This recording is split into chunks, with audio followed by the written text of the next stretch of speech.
Hi అండి. అందరికీ నమస్కారం. నేను మీ Mounika. Welcome to my channel Sushree kitchen.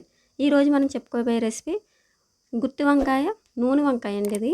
అంటే మనం ఎప్పుడు స్నప్ పెట్టుకుంటాం కదా గుత్తి వంకాయలో. ఈరోజు స్నప్ పెట్టుకుంటాం. ఆయిల్లో వేపి మసాలా కూడా దాంట్లో వేసుకుంటే గుత్తి వంకాయని ఎన్ని రకాలుగా చేసుకున్నా కూడా దాని టేస్టే వేరు కదండి. అసలు సూపర్గా ఉంటుంది. ఈ కొత్త రెసిపీని ఒకసారి ట్రై చేయండి. మనకేమీ లేదు, ధనియాలు ఒక 2 స్పూన్లు ధనియాలు వేసుకోండి. అలాగే 1 స్పూన్ జీలకర్ర, దీంట్లోకి మన మసాలాలు దాల్చిన చెక్క, 3 లవంగాలు, 3 యాలకులు వేసుకొని వేపేసుకోండి. ఫ్రై చేసేసుకున్న తర్వాత దానికి కొంచెం కలర్ మారుతుంది కదండి, ఆ కలర్ మారేంత వరకు కూడా కొంచెం పచ్చివాసన అంటూ పోయి మరీ మాడిపోకూడదు. అలా కొంచెం బ్రౌన్ కలర్లోకి రాగానే కలర్ చేంజ్ అయిన వెంటనే కొన్ని జీడిపప్పులు వేసుకోండి. ఒక 10 జీడిపప్పులు వేసుకొని మళ్ళీ వాటిని కూడా ఫ్రై చేసేసుకోండి. ఫ్రై చేసేసుకొని వాటిని చల్లారి వచ్చాక మిక్సీ జార్లోకి టర్నప్ చేసేసుకోండి. ఇప్పుడు అదే ప్యాన్లోకి ఆయిల్ తీసుకొని మనం ఉల్లిపాయ దీంట్లోకి మసాలా కావాలి కదా, మెయిన్ ఇంగ్రీడియంట్ మన గుత్తి వంకాయకి మసాలాయే కదా టేస్ట్ వచ్చేది. సో ఆ మసాలా ఎలా చేసుకోవాలి ఏంటనే చూసేద్దాం. ఇప్పుడు ఒక ఉల్లిపాయని ఇలా పొడవుగా కట్, అంటే మరి చిన్న ముక్కలు కాదు అలానే పెద్ద ముక్కలు కాదు, జస్ట్ అలా కట్ చేసుకొని వేపుకొని ఇలా కొంచెం మెత్తబడిన తర్వాత దాంట్లోకి చిల్లీ, మనకి ఎంత కారం కావాలో ఏంటో ఆ పొజిషన్ బట్టే మీరు కారం అడ్జస్ట్ చేసుకోండి. మళ్ళీ మనం కూరలో కారం వేస్తాం కాబట్టి చిల్లీ ఒకసారి చూసుకొని వేసుకోండి, పచ్చిమిర్చి. అలాగే ఒక టమాటాని కట్ చేసేసుకొని దీన్ని కూడా ఫ్రై చేసేసుకోండి. మరీ ఎక్కువగా వేపాల్సిన పని లేదండి, టమాటా జస్ట్ మెత్తబడితే చాలు. మరీ ఎక్కువగా మెత్తబడిపోయినా మనకు పేస్ట్లో అంత టేస్ట్ అనిపించదు ప్యూరీ చేసుకునేటప్పుడు.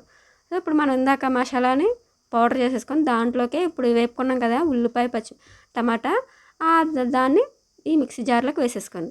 అదిగోండి మనం మిక్సీ వేసుకుంటే ఇలా ఫైన్గా పేస్ట్ అయిపోతుంది. పలుచగా చేసుకోవాలి, వాటర్ అడ్జస్ట్మెంట్ చేసుకుంటూ వేసుకోండి. మనం పలుచగానే చేసుకోవాలి పేస్ట్ని. ఇప్పుడు మనకి వంకాయలని కట్ చేసుకోవచ్చు. నేనైతే 1/2 కిలో వంకాయలని నల్ల వంకాయలు తీసుకున్నాను. మీరు గ్రీన్ కలర్ వంకాయలు తీసుకున్నా పర్వాలేదండి, మీ ఇష్టం. పొడవగా వంకాయలు ఉంటాయి కదా అవి తీసుకున్నా కూడా చాలా బాగుంటుంది టేస్ట్. మనకు కావాల్సింది ఏంటంటే ఈ గుత్తి వంకాయలని 4 పలకలు కట్ చేసుకుంటాం కదా, 4 ముక్కలుగా కట్ చేసేసుకొని జాగ్రత్తగా పెట్టేసుకుంటే, చూసారు కదా మనం వీడియోలో చూపిస్తున్నట్టుగా అలాగే కట్ చేసుకోండి. పుచ్చులు అవి ఉన్నాయో ఏంటో ఒకటి చెక్ చేసుకుంటాం కదా, ఇప్పుడే చెక్ చేసుకొని, ఎందుకంటే మళ్ళీ వంకాయ ఎంత నీట్గా ఉన్నా మధ్యలో ఏదో ఒకటి ఎక్కడో దగ్గర పుచ్చు ఉంటుంది. ఆ పార్ట్ వరకు కట్ చేసుకొని మళ్ళీ మన పక్కన ఉప్పు నీళ్ళలో వేసుకోవాలి వంకాయ, ఎందుకంటే కొంచెం దాంట్లో ఉన్న చేదు పోతుంది. దట్టు వంకాయ కూడా చేదు పట్టు కలర్ చేంజ్ అవ్వకుండా వైట్గానే ఉంటుంది. మనం ఒకవేళ కర్రీ వండడానికి లేట్ అయినా, ఎందుకంటే మసాలా వేగడానికి మన టైం పడుతుంది కదా, అందుకు ఉప్పు వాటర్ వేసుకొని మన వాటర్లో కొంచెం సాల్ట్ వేసుకొని దాంట్లోకి ఈ వంకాయలన్నీ కట్ చేసుకొని వేసేసుకోవడం. ఎంత బాగా కట్ చేసుకొని మొత్తం అన్నీ ఇంతే ఇలాగే కట్ చేసుకొని మనం వంకాయలన్నీ వేసుకోవాలి. మీకు ఈ ఛానల్ నచ్చితే లైక్ చేయండి, సబ్స్క్రైబ్ చేసుకోవడం మర్చిపోకండి. పక్కన ఉన్న బెల్ నొక్కండి, నేను పెట్టే వీడియోస్ అన్ని నోటిఫికేషన్స్ వస్తుంటాయి. మీకు ఈ రెసిపీ ఎలా అనిపించింది ఏంటో నాకు కామెంట్ సెక్షన్లో చేయండి. ఈ రెసిపీ మీకు తప్పకుండా నచ్చుతుందండి. పిల్లల నుంచి పెద్దవాళ్ళ దాకా కూడా చాలా బాగా తింటారు.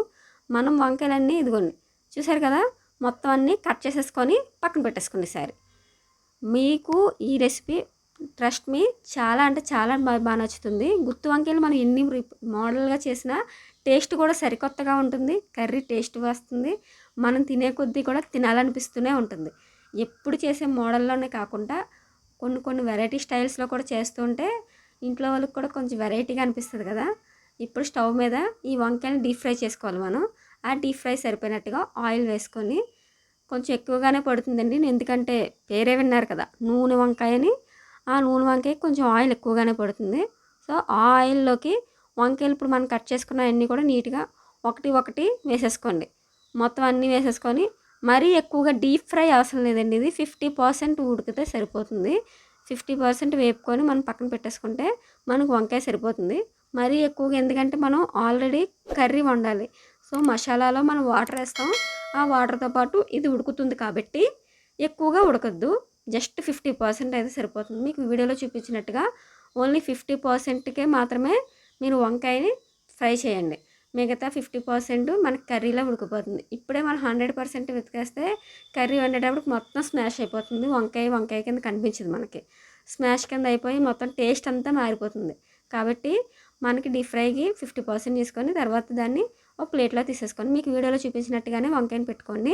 చూసారు కదా, మొత్తం అన్నీ ఒక ప్లేట్లో పెట్టేసుకొని పక్కన పెట్టేసుకోండి. ఇప్పుడు అదే కడాయిలోకి ఇందాక మనం ఇప్పుడు ఒక చిన్న ఉల్లిపాయను కట్ చేసుకోండి, సన్న ముక్కల కింద కట్ చేసుకోవాలి. దీంట్లోకి 1 స్పూన్ ఆవాలు వేసుకోండి, జీలకర్ర, కరివేపాకు, పోపు దినుసులు అన్నీ కాదు, జీలకర్ర, ఆవాలు, కరివేపాకు. కరివేపాకు వేయగానే చిటపట పడేస్తుంది కదా, అది వేగిపోయిన తర్వాత పక్కన పెట్టి అది అయిపోయాక చిన్న ఉల్లిపాయను సన్నగా తరుక్కొని దాంట్లోకి యాడ్ చేసేసుకోండి. మొత్తం అదంతా వేగిపోయిన తర్వాత అల్లం వెల్లుల్లి పేస్ట్ 1 స్పూన్ వేసుకోండి. మనకి అల్లం వెల్లుల్లి పేస్టే మెయిన్ అండి, ప్రతి దానికి కూడా అల్లం వెల్లుల్లి పేస్ట్ వేస్తే టేస్ట్ మారుతుంటుంది కదా. ఈ కర్రీకి అల్లం వెల్లుల్లి పేస్ట్ మనం ఇందాక చేసుకున్న మసాలాయే టేస్ట్ వస్తుంది. 1 స్పూన్ అల్లం వెల్లుల్లి పేస్ట్ వేసుకొని అడుగు పట్టకుండా కలిపేసుకొని పచ్చివాసన పోయేంత వరకు కూడా ఫ్రై చేసేసుకోండి. అల్లం వెల్లుల్లి పేస్ట్ వాసన అసలు మనకు స్మెల్ కనిపించకూడదు. ఆ విధంగా ఫ్రై చేసుకున్న తర్వాత మనం ఇందాక పేస్ట్ చేసుకున్నాం కదా, ఉల్లిపాయ, ధనియాలు ఇవన్నీ కలిపి మనం ప్యూరీ చేసుకున్నాం కదా, ఆ ప్యూరీని ఈ వేగిపోయిన దాంట్లోకి యాడ్ చేసుకోండి. దీంట్లోకి ఒక స్పూన్ పసుపు కూడా వేసుకోండి. పసుపు వేసేసుకొని అది మనకి ఉల్లిపాయ అయితే వేగిపోయింది. మనకి ఇప్పుడు మనం ఇందాక మసాలా చెప్పాను కదా, వాటర్ వేసుకొని పలచగా చేసుకోవాలని, ఆ వాటర్లోకి వేసేసుకోండి. ఇంకొంచెం వాటర్ మనం యాడ్ చేయాలి మసాలా కొంచెం వేగిన తర్వాత. దీంట్లోకి ఇప్పుడు మనం కలిపేసుకున్న తర్వాత 1 స్పూన్ కారం వేసుకోండి. కారం అంతా కూడా మీ ఇష్టం అండి, సాల్ట్ కారం కూడా మీ టేస్ట్ తగ్గట్టు. మీరు కారం ఎక్కువ తింటారనుకోండి ఎక్కువ 2 స్పూన్లు వేసుకోండి. నాకైతే 1 స్పూన్ సరిపోతుంది, ఎందుకంటే నేను ఇంట్లో ఆడించుకున్న కారం కాబట్టి 1 స్పూన్ అయితే కరెక్ట్గా పర్ఫెక్ట్గా కర్రీకి సరిపోతుంది. లేదు బయట నుంచి తెచ్చుకున్న కారం అనుకోండి, కర్రీకి ఏంటంటే కొంచెం టేస్ట్ రావాలి కాబట్టి 2 స్పూన్స్ కారం వేసుకుంటే మనకు పర్ఫెక్ట్గా వస్తుంది. సో దీంట్లోకి మనకి కారం అది కూడా వేసేసుకొని పక్కన పెట్టేసుకొని ఇప్పుడు వాటర్ కూడా కొంచెం ఒక 1/2 గ్లాస్ వాటర్ వేసేసుకొని మళ్ళీ కలిపండి. అదిగోండి మనకి అలా పలచగా అవ్వాలి.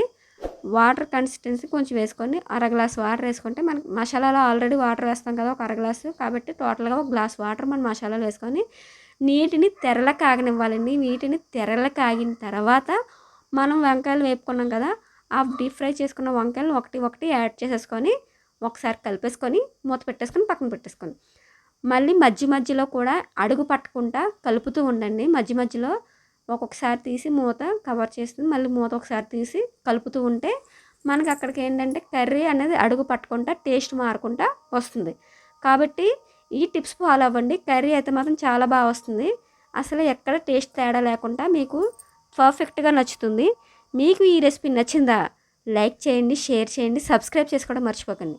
ఎలా వచ్చిందో నాకు కామెంట్ చేయండి. మీకు టేస్ట్ నచ్చిందా నచ్చలేదన్నది. నచ్చకపోతే డిస్లైక్ చేయండి, మొహమాటం అయితే లేదు, కానీ లైక్ చేయడం మాత్రం